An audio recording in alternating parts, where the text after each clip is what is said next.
In autumn 2025, we entered one of the most ancient regions in the world, Xinjiang. For centuries, this part of China stood at the heart of the Silk Road, the great artery of global trade. Caravans once passed through here carrying silk, tea, gunpowder and paper, moving from the far east of China all the way to what we now call Europe. When you last left us, we had crossed from Kyrgyzstan into Kashgar and pushed on through the Taklaman Desert. Now we find ourselves in the northern reaches of Xinjiang, near Turpan. The smooth, perfectly built toll roads made travel easy, but that comfort was about to end. Ahead of us lay Devil City, a barren fossil-filled desert, carved by wind, silent and vast, a landscape made for adventure. Our guide told us we could camp here. The sun dipped low, casting the desert in gold. Darkness would come quickly, and with it the cold. We rushed towards the western gate, only to be stopped by the gatekeeper. "Don't go any further," he warned. "You'll get lost in the dark." Instead, he allowed us to camp just inside the gate. By the time the rest of the group found us, night had fallen, and the Devil City had swallowed the landscape in darkness. The next day we pack up camp and set off to explore the desert. Our next destination was Jiaquan, a city which is home to a section of the Great Wall of China. It takes us 2 days to drive there.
I can't believe I'm going to say this, but I've driven from the UK to the Great Wall of China.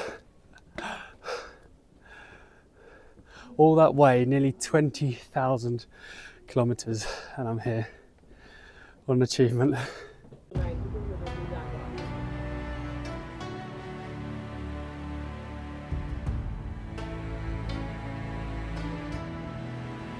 This just happens to be the most westerly point of the Great Wall of China.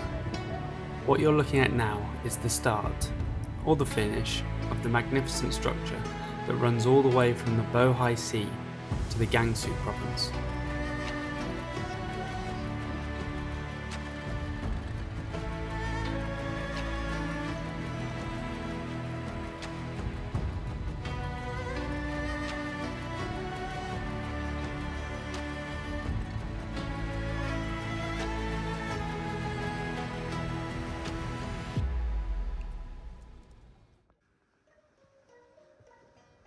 After we visited the Great Wall, we stumbled upon Tissot Temple, home to one of the world's largest reclining Buddhas.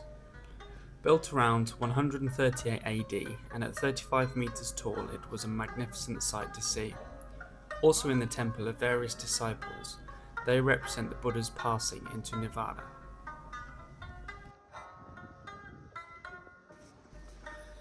Another sacred area we entered was the Mogeo Caves. It is the most important Buddhist site in history. It houses the largest seated Buddha in the world.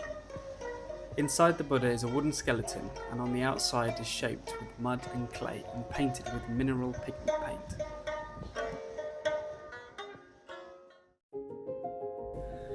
After leaving Turpan, we started driving south towards Chengdu, leaving behind the Yunnan Province and the constant police checks that we encountered. The drive south, however, wasn't going to be easy. We have to drive across one of China's highest areas at nearly 4,000 meters. This area is home to the Tibetan people and their incredible monasteries and the mesmerizing prayer wheels. It took us 5 days to cross the plateau in the blistery cold temperatures, and unfortunately, because I was so immersed by it, I didn't film much.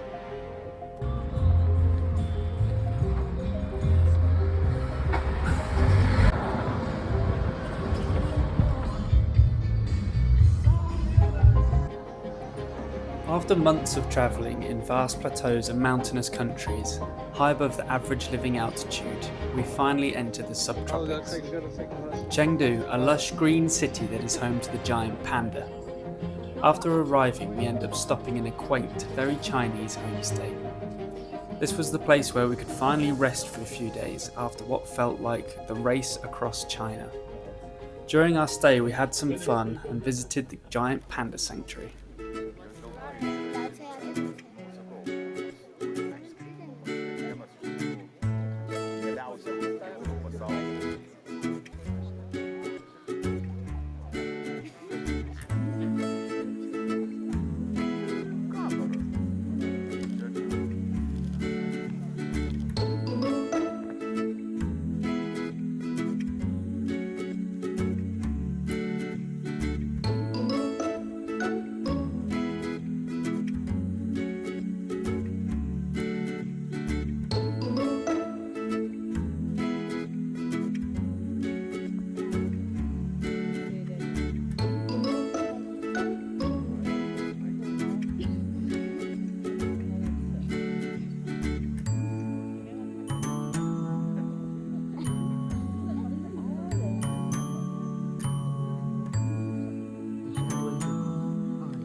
Now we're only 1 week away from entering Laos. We stop briefly to visit the Leshan Grand Buddha and the various tea plantations that are located in the Yunnan Province. So after 3 weeks of driving across China, we are finally about 8 hours away from getting to Laos. It has been an absolute epic adventure. Quite tiring, averaging about 3 hours a day of driving. But we're here. This is one of the rivers that link up to the Mekong River, which feeds most of Southeast Asia. And tomorrow we are going to pick tea at a tea plantation. So we're staying overnight tonight and drive there tomorrow. We'll see you there.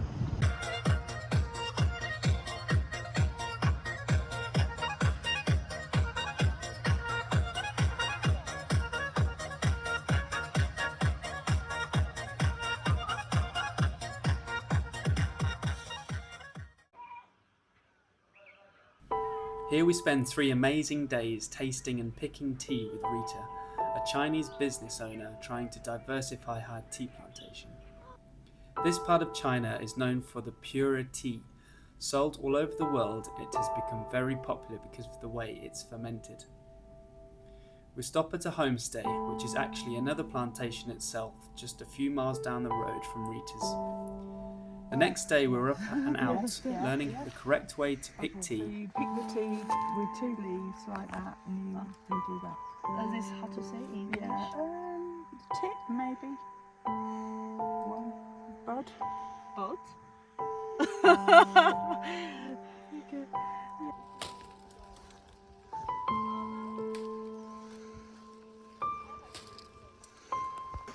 We've been taught that we need to pick the tea below this bud, so this would be a perfect specimen for picking tea. It's just started to rain. We've got to fill these baskets, which is going to be fun. It's important. We found it difficult in China because the social media, we can't have the social media that we have in Europe. After the picking, we head to the dryer. Although usually gas-fired, Rita's family owns an original wood-fired tea dryer.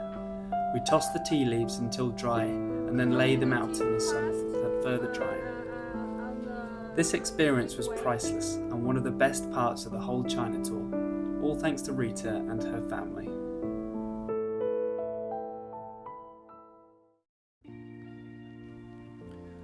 After 4 weeks and over 7,000 kilometers driving through every type of terrain, we begin to leave this incredible place. Although travelling through China has not been without its difficulties, the language barrier, the long drives and travelling through difficult parts of the country was exhausting. However, the group we travelled with made the trip one to remember. Everybody had their own story to tell, their own reason why they chose to make this incredible voyage through, in Westerners' eyes, unexplored territory. Everybody chipped in and helped each other out, and nobody was left out. China was definitely an adventure, and maybe one day I'll go back, but Laos is next, and we push on south. Thanks for watching. Until next time.